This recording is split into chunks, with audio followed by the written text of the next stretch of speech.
السلام عليكم ورحمة الله وبركاته. معكم الشيف عمر.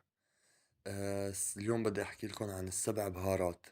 سبع بهارات الحلبية اللي بتيجي لونها أسمر، اللي بتنحط للحوم وللحواوشي للكفتة لأي نوع من أنواع اللحوم.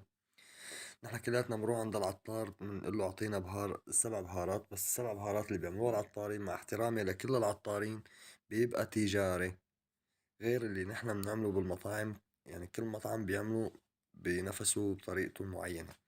هاي الطريقة للبهار الأسود كل المطاعم شغالة فيها، اسمه بهار العربي أو السبع بهارات.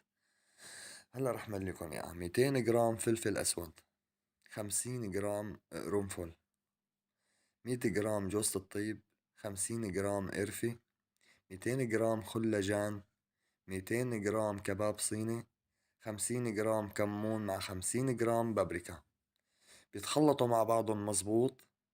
تمام، بتقلبيهم مزبوط مزبوط لحتى البهارات كلها تتعشق ببعضها. بتحطيهم بمطربان، ولما بتيجي بتعملي أي أنواع من أنواع اللحوم تاخدي منها حسب الكمية اللي انت شغالة عليها. مثلا الحواوشي، الكفتة، الكباب، وكل يعني كل نوع من هاي الأنواع إلها طريقة. تمام. واللي بتسألني عن الطريقة إن شاء الله رح نجاوبها طريقة صحيحة بإذن الله.